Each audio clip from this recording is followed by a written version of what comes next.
Bismillahirrahmanirrahim. Assalamualaikum warahmatullahi wabarakatuh. Apa kabar semuanya? Mudah-mudahan selalu dalam keadaan sehat walafiat. Jumpa lagi dalam pembelajaran matematika asik di masa pandemi COVID-19. Belajar dari rumah bersama Ahmad Syafi'i. Mari kita sama-sama belajar berpikir, bernalar, dan memecahkan masalah. Seperti biasa, sebelum kita mulai kegiatan pembelajaran, tidak ada salahnya kita berdoa sesuai dengan keyakinan agamanya masing-masing. Dan untuk yang muslim, mari kita berdoa bersama-sama. A'udzu billahi minasyaitonir rajim. Bismillahirrahmanirrahim. Rabbi zidni ilma warzuqni fahma waj'alni minas shalihin. Ya Allah, tambahkanlah aku ilmu dan berilah aku kemampuan untuk memahaminya dan jadikanlah aku termasuk golongan orang-orang yang soleh. Amin ya rabbal alamin. Agar pembelajaran kali ini dapat kalian terima dan mudah dipahami, tentunya kalian harus belajar dengan fokus, konsentrasi, dan iringi kegiatan kita dengan penuh semangat. Baik, kompetensi dasar yang akan kita bahas pada pertemuan kali ini berkaitan dengan pertama, menjelaskan kedudukan titik dalam bidang kartesius yang dihubungkan dengan masalah kontekstual, menyelesaikan masalah yang berkaitan dengan kedudukan titik dalam bidang koordinat kartesius. Namun pada pertemuan kali ini kita hanya sebatas membahas masalah konsep dasar di bidang koordinat kartesius. Nah, tujuan pembelajaran kita yang pertama menggunakan koordinat kartesius untuk menentukan posisi titik terhadap sumbu X dan sumbu Y, posisi titik terhadap titik asal 0,0 dan titik tertentu A, B. Yang keduanya menggunakan koordinat kartesius untuk menentukan posisi garis yang sejajar dengan sumbu X dan sumbu Y. Yang keduanya garis yang berpotongan dengan sumbu X dan sumbu Y. Dan yang ketiga, garis yang tegak lurus dengan sumbu X dan sumbu Y. Ini tujuan pembelajaran kita pada kesempatan kali ini. Kita langsung saja kepada sistem koordinat kartesius. Nah, gambar yang Bapak tampilkan di sini tentunya kalian sudah mengenal ya di zaman canggih seperti sekarang ini, di mana nanti ini ada beberapa tampilan gambar ya. Nah, di paling kiri ini adalah screenshot dari Google Map menggunakan handphone ya. Kemudian juga ini adalah peta dilihat dari satelit. Ya, kemudian sebelah kanan ini juga jalur kalau kita akan berangkat ke suatu tempat dengan menggunakan kendaraan yang biasanya digunakan oleh para ojol ya, ojek online. Kemudian yang berputar ini adalah radar ya, di mana radar ini digunakan oleh dinas perhubungan maupun oleh tentara untuk menentukan posisi letak. Nah, ini semua berkaitan dengan sistem koordinat.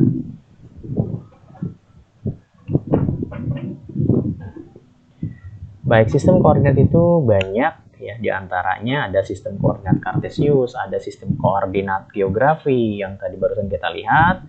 Itu adalah sistem koordinat geografi yang digunakan biasanya oleh peta, radar, maupun satelit. Nah, sekarang kita akan mempelajari sistem koordinat kartesius. Nah, sistem koordinat kartesius itu biasanya meliputi sebuah bidang yang di dalamnya terdapat dua garis sumbu ya. Yang mendatar adalah sumbu X dan yang vertikal atau tegak ini adalah sumbu Y. Nah, kemudian sumbu X dengan sumbu Y berpotongan di tengah-tengah di titik O, ini adalah titik asal ya, titik asal. Itu. Kemudian pada sistem koordinat kartesius juga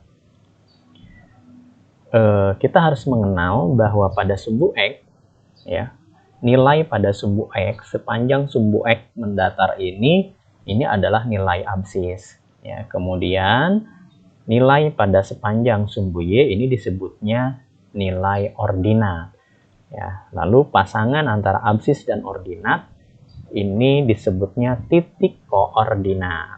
Yang dimana titik koordinat itu selalu pasangan antara absis dan ordinat atau nilai pada sumbu X dan sumbu Y. Kemudian dari sistem koordinat ini ya, perpotongan antara sumbu X dan sumbu Y membagi 4 daerah ya yang disebut sebagai kuadran. Kuadran 1, kuadran 2, kuadran 3, dan kuadran 4. Nah, di mana arahnya ini berlawanan dengan arah jarum jam perputarannya. Kemudian pada kuadran 1 ini adalah koordinat untuk X positif dan koordinat Y-nya positif. Ya, ini daerahnya dari X-nya positif, Y-nya positif atau absis positif, koordinat positif. Koordinat kuadran 2 yaitu koordinat X-nya negatif dan koordinat Y-nya yang positif. Negatif dan Y-nya positif. Kuadran ketiga ini koordinat X-nya negatif, di wilayah X negatif dan Y-nya juga negatif. Dan kuadran 4 ini koordinat X-nya positif dan koordinat Y-nya negatif. Nah, ini yang harus kalian kenal ya dalam sistem koordinat kartesius. Baik, kita akan mengenal posisi titik pada koordinat kartesius. Ya, Bapak punya sistem koordinat kartesius di sini. Ya, misalkan saja kita akan coba bahwa yang harus kalian pahami bahwa posisi titik pada koordinat kartesius dituliskan dalam pasangan berurut. Ya, X, Y. X, Y. Karena berurut itu selalu yang paling depan adalah X. Kemudian koma Y atau absis, ordinat. Ya. Nah, apa sih maksudnya? Misalkan ini ya, kita analisa di berbagai daerah kuadran. Tadi sudah disebutkan sebetulnya ya bahwa pada kuadran 1 ini pasangannya X positif, Y-nya positif tadi ya.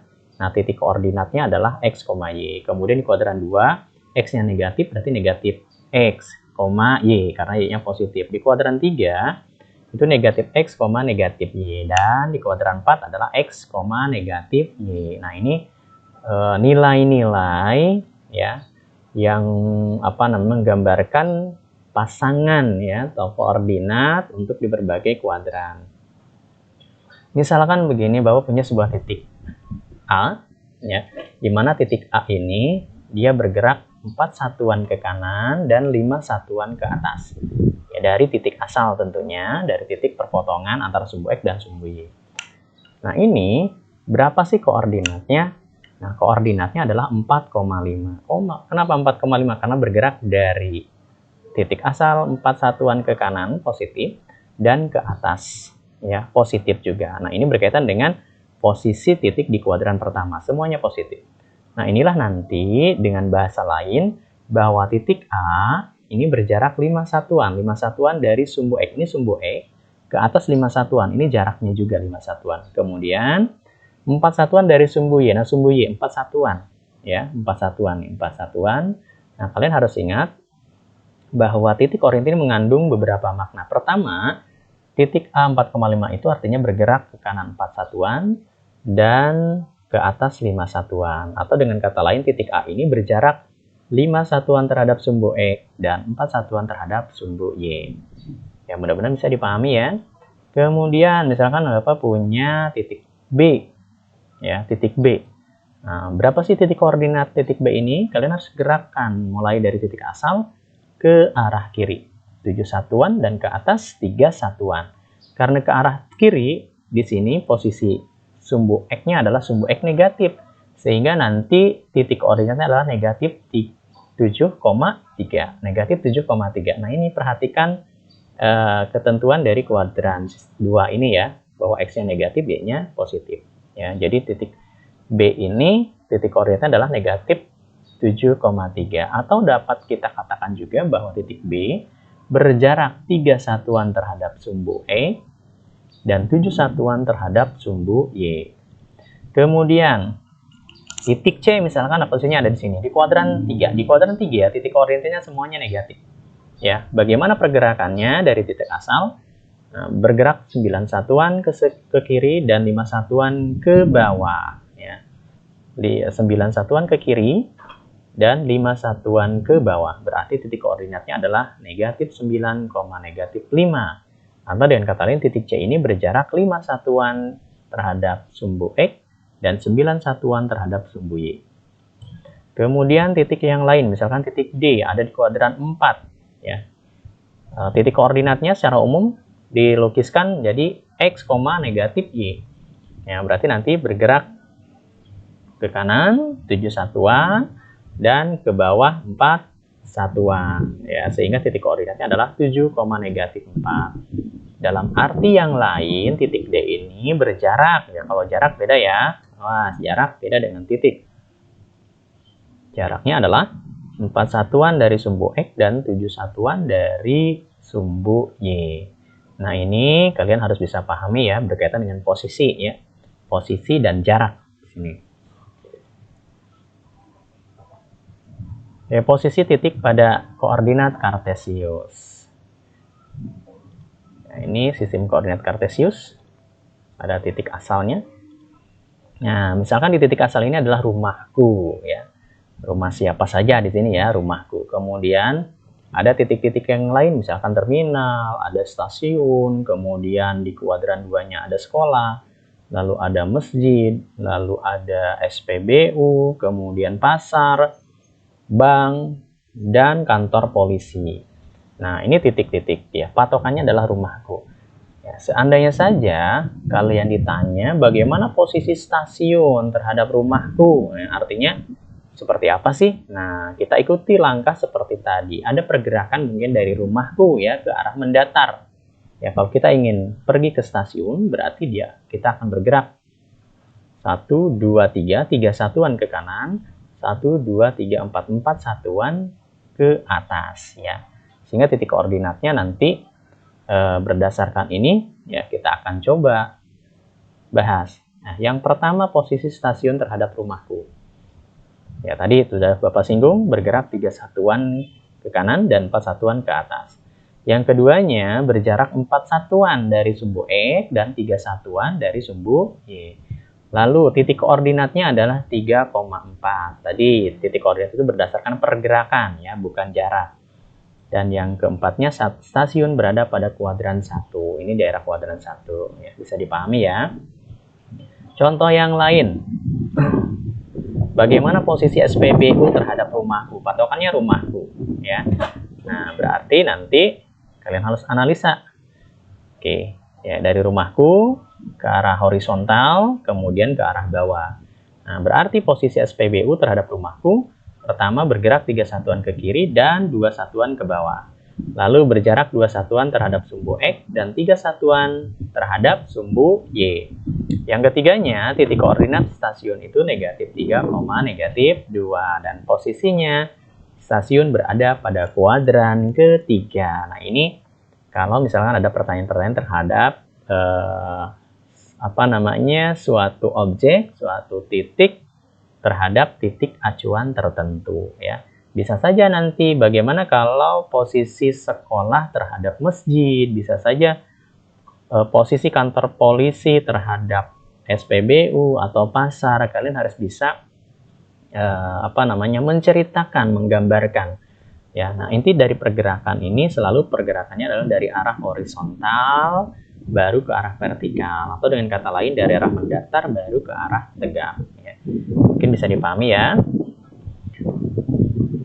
Untuk berikutnya ya, kita coba gali informasi berkaitan dengan tadi ya. Bapak sudah singgung ya, gambar yang tadi yang barusan kita di slide yang sudah dilewati.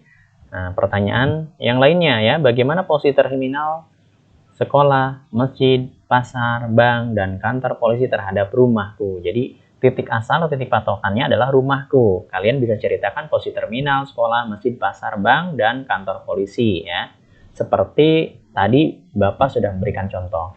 Yang kedua, bagaimana posisi sekolah terhadap terminal? Nah, posisi sekolah terhadap terminal berarti titik asalnya, titik acuannya adalah terminal ya. Nanti tinggal kalian ceritakan bagaimana posisi sekolah terhadap terminal. Kemudian bagaimana posisi stasiun terhadap bank? Nah, ini juga berarti titik acuannya adalah bank. Pergerakannya bagaimana? Lalu, lokasi mana saja yang memiliki jarak yang sama terhadap sumbu X? Nah, dari analisa poin nomor 1 ya, poin nomor 1 ini bahkan bisa saja dari nomor 2 ya, yang jelas posisinya harus dari titik asal ya. Nah, baik berdasarkan poin 1 ini kalian bisa menyebutkan lokasi mana saja yang memiliki jarak yang sama terhadap sumbu E. Kemudian lokasi mana saja yang memiliki jarak yang sama terhadap sumbu Y. Nah, ini patokannya ada pada jawaban nomor 1 dan contoh yang sudah Bapak sampaikan. Berikutnya, yuk kita coba menalar nih. Mungkin kalian pernah melihat papan catur seperti ini ya, posisi-posisi bidaknya nih. Ada bidak warna putih dan warna hitam. Raja hitam, raja putih, kuda hitam, kuda putih, dan seterusnya. Nah, dari tampilan ini kalian nanti diminta kamu ceritakan posisi bidak ya, bidak pada papan catur di atas. Pilih 5 bidak bebas. Boleh misalkan kuncung hitam, kuda putih, kemudian benteng putih, kemudian raja hitam. Ya, artinya kalian pilih ya. Nah, terus posisi itu seperti apa sih? Ya, contoh sederhana saja, misalkan posisi raja putih nih, raja putih. Raja putih itu posisinya ada di kolom D, kemudian juga baris 2. Berarti posisi raja putih ini adalah D,2 seperti itu. Ya, D,2. Oh, maaf ya, ini patih, sorry ya. Patih warna putih berarti di D,2. Kalau raja putih, nah raja putih berarti posisinya di H,1 seperti itu. Jadi selalu yang disebutkan terlebih dahulu adalah yang mendatar baru yang tegak. Ya, bisa dipahami ya, anakku? Baik. Oke, posisi garis terhadap sumbu X dan sumbu Y. Ya, misalkan Bapak punya sistem koordinat kartesius seperti ini, ya dengan titik asal O. Misalkan punya garis K seperti itu. Garis L, lalu garis M, garis A, garis G, dan garis H. Mudah-mudahan kalian tidak pusing melihat gambar garis ini. Ya, lalu bagaimana sih menentukan posisi garis-garis terhadap sumbu X dan sumbu Y? Bahkan bisa saja garis yang satu dengan garis yang lain, kalian bisa menentukan posisinya. Baik, Bapak ambil contoh. Bagaimana posisi garis K terhadap sumbu X, sumbu Y, dan garis G? Kalian patokan kepada garis K. Ini garis K nih. Set ke situ ya. Oke. Posisinya pertama garis K, ini garis yang ini sejajar sumbu X, sejajar. Nah, itu sejajar tuh namanya. Nah, sejajar ini ketika kalian perpanjang sampai ke ujung dunia, dia tidak akan pernah bertemu ya. Itu namanya sejajar. Yang kedua, garis K ini tegak lurus sumbu Y. Ya, sumbu Y, ini sumbu Y. Ya, ini tegak lurus. Tegak lurus itu membentuk sudut 90 derajat. Ya, karena tegak lurus juga bisa dikatakan bahwa garis K juga memotong sumbu Y. Ya, seperti itu ya. Oke, memotong sumbu Y. Nah, kemudian yang ketiga, garis K memotong garis G. Garis K ini memotong garis G. Garis G ini. Nah, ini memotong. Ya, ingat memotong belum tentu tegak lurus ya. Tapi kalau tegak lurus, itu sudah tentu dia memotong. Gitu ya. Oke, memotong garis G. Nah, kemudian kita akan menganalisa memotongnya di mana sih titik koordinatnya. Oke, sekarang garis K yang ini ya. Nah, memotongnya di sini nih. Ini titik potongnya nih. Nah, titik potong di sini kita tinggal lihat analisa dari titik asal. Dia bergerak 1, 2, 3, 4, 5, 6, 7. 7 satuan ke kiri. Ya. Nah, oke. Kalau 7 satuan ke kiri berarti negatif 7. Lalu 1, 2, 3. Bergerak ke atas 3 satuan. Berarti positif kalau ke atas ya. Nah, pergerakannya ke kiri negatif, ke atas positif. Jadi titik koordinatnya adalah negatif 7,3. Ya, bisa dipahami ya. Jadi garis K ini sejajar sumbu X, memotong sumbu Y, dan juga tegak lurus sumbu Y, kemudian memotong sumbu G, garis G. Titik potong garis K terhadap garis G ini adalah negatif 7,3. Lalu pertanyaan berikutnya, selain garis K ini, adakah garis lain yang sejajar sumbu X? Nah, ada garis lain nggak ya? Selain garis K nih, ada lagi yang sejajar? Oke, tidak ya, tidak ada. Lalu berikutnya garis-garis mana saja yang sejajar sumbu Y. Nah ini sumbu Y nih begini ya. Berarti nanti dia posisinya berjauhan tetapi bentuknya sama ya, sejajar ya. Nah, bisa nih ya posisinya seperti ini atau seperti itu. Yang ketiga, garis-garis mana saja yang tegak lurus sumbu X. Tegak lurus sumbu X. Nah, artinya berpotongan juga ya, tapi membentuk sudut 90 derajat. Nah, 90 derajat di sini kan sudah ada background kotak-kotak ya. Nah, gitu. Nanti kalian bisa menganalisa. Yang keempatnya, garis-garis mana saja yang memotong sumbu X dan sumbu Y. Memotong sumbu X dan sumbu Y. Ya, jadi garisnya satu garis tapi dia memotong sumbu X dan sumbu Y sekaligus. Ya. Oke, tinggal dianalisa berdasarkan gambar ya yang sudah disajikan. Lalu, dapatkah kamu menentukan titik potong garis G? Ini garis G terhadap sumbu X. Nah, berarti terhadap sumbu X di sini ya. Oke, titik potong garis G terhadap sumbu X. Lalu garis potong, titik potong garis G terhadap sumbu Y. Berarti sumbu Y yang ini. Sini ya. Titik koordinatnya kamu tentukan. Lalu garis G terhadap garis A. Ini garis A berarti titik potongnya di sini. Nah, tinggal kalian tentukan titik potongnya ya. Oke, mudah-mudahan bisa dipahami ya. Oke, kita review bahwa pembelajaran kali ini ya kita sudah mengenal sistem koordinat kartesius, menentukan jarak suatu objek terhadap sumbu X dan sumbu Y. Jaraknya sudah kita tentukan tadi, menentukan titik koordinat suatu objek ya. Titik koordinat itu adalah pasangan antara nilai pada sumbu X dan sumbu Y. Terurut ya, harus dimulai dari nilai X atau nilai pada sumbu mendatar. Pasangannya adalah nilai pada sumbu tegak ya, atau dengan kata lain absis dan ordinat lah ya. Menentukan posisi suatu objek terhadap titik acuan tertentu tadi ya, ada berbagai titik acuan, kita harus bisa menentukan posisinya. Yang kelima, menentukan posisi suatu garis terhadap sumbu X, sumbu Y, dan garis lainnya. Ini yang tadi barusan kita pelajari ya. Baik, demikian pertemuan kita kali ini. Meskipun singkat, mudah-mudahan ada manfaatnya. Mari kita akhiri dengan doa. A'udzubillahi minasyaitonirrajim. Bismillahirrahmanirrahim. Allahumma inni istaudi'uka ma 'allamtanihi fardudhu ilayya inda hajati wa la tansanihi ya rabbal alamin. Ya Allah, sungguhnya aku titipkan kepadamu apa yang telah Engkau ajarkan kepadaku, maka kembalikanlah dia kepadaku di saat aku membutuhkannya. Janganlah Engkau buat aku lupa kepadanya, wahai Tuhan pemelihara alam. Amin ya rabbal alamin. Alhamdulillah, pertemuan kita sudah selesai pada pembelajaran hari ini. Jangan lupa bersyukur, selalu tersenyum dan bahagia. Jika kalian bepergian ke luar rumah, ya, mohon diperhatikan protokoler kesehatan pencegahan penyebaran COVID-19. Ya, demikian pertemuan kita kali ini. Bapak akhiri dengan ucapan Assalamualaikum warahmatullahi wabarakatuh.